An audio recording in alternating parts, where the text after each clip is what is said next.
theatricality and deception. Powerful agents to the uninitiated, but we are initiated. I'm super excited! This will make you think twice before buying supermarket fruit and veg. Watch till then to see a clean way in which pesticides and insecticides are not used.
Health officials are warning people in Alabama and New York to avoid mosquitoes because of a rare virus that can spread if they bite someone.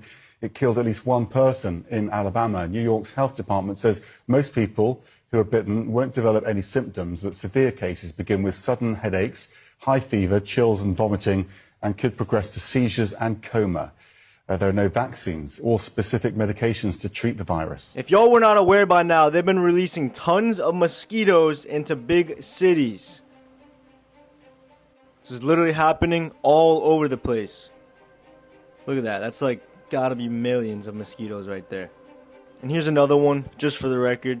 And here we go. A biotech firm funded by Bill Gates releasing genetically modified mosquitoes to curb the breeding and gain control over the spreading of diseases like dengue and malaria. Oh, isn't that interesting? For the first time in 2 decades, the United States is having malaria cases. There were 6 cases in Florida and 1 confirmed in Texas.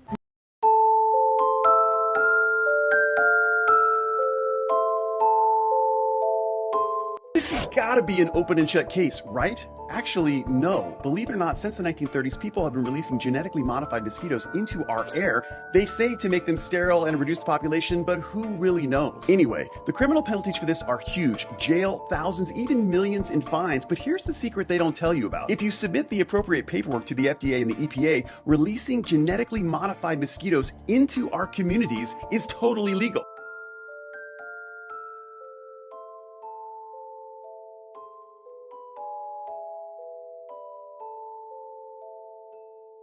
These new invasive mosquitoes in Los Angeles. What are they? Where did they come from? Why are they so undetectable? And why do they only bite below the knee? Let's get into it.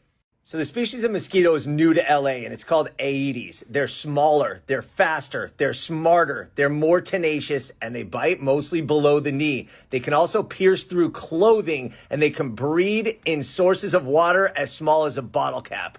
What makes these guys different is that they fly low to the ground, they strike during the day, and they prefer human blood to that of birds or any other animals. They often strike multiple times in rapid succession. But where did they come from?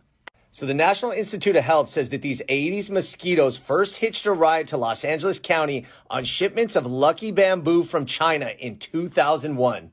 However, it wasn't until the species was discovered in El Monte in 2011 that the complaints started to rise and the itchiness started to persist all over Los Angeles. Now, these Aedes mosquitoes can't fly far, but they're tenacious. That word keeps popping up, and very smart. A female mosquito can lay her eggs in your car, and then all of a sudden those eggs hatch, and now they're in a different part of the city. Invasive indeed. Now, these are the mosquitoes we grew up with in LA. They're called Culex mosquitoes. They're slow, they're dumber, and they'd rather bite birds than humans. So typically your mosquito bites would be on your upper body. And again, these little suckers, the Aedes, they're tiny, they're smart, they're fast, and they prefer human blood rather than animal blood. They will follow you inside your car or inside your house to get a meal, and their coloring makes them harder to spot. What's more, they love to bite below the knee where it's harder to swat them. This is what they're calling chicken from Purdue. Anybody else want to put this in their mouth? Because I can tell you right now, I'm not going to put it in mine. Y'all can say all this crap is just, going down a rabbit hole or conspiracy theory, but I'm going to tell you, I'm a 55-year-old man, and I ain't never seen chicken look like this ever in my life. And I eat farm fresh chicken, and I ain't never seen a chicken like it. Ain't no way in heck I'm eating this. That's going back to Publix.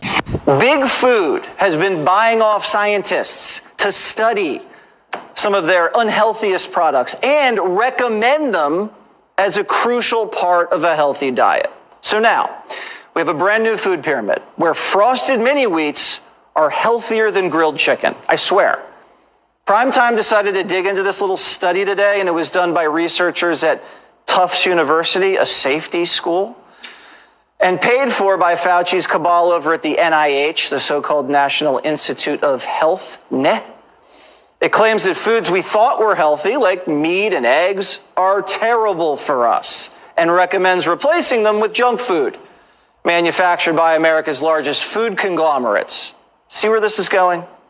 According to these new recommendations, we should moderate our consumption of eggs, cheese, ground beef, and rice, and replace them with foods that are more profitable for the food industry, like frosted mini wheats, Cocoa Puffs, chocolate-covered almonds, and peppermint lattes. What about clean, healthy proteins like chicken, beef, and shrimp? Well, they want us to cut back on that. Cocoa Puffs are just as healthier than lean protein. Now, the government won't tell you this, but most of these junky foods they're pushing also just happen to qualify for food stamps. And you can't buy healthy food with food stamps, but you can buy as many chocolate-covered almonds as you want. And so the guys over at General Mills and Kellogg's hear this, and they know their money for studies at Tufts and grants to Dr. Fauci have paid off. So did they put these scientists up to it? And what about the NIH? Did they sign off on this? Did Fauci? They won't comment. Tufts won't comment. NIH won't comment. Rich companies are paying for fake science so they can get richer and you can get fatter, and the government is in on it. And it's working nearly everywhere. Every school, hospital, prison cafeteria, they all get the same stuff and the same guidance. And it's not going to end here. Soon, we're all going to be eating frosted mini wheats for breakfast, lunch, and dinner. What could go wrong?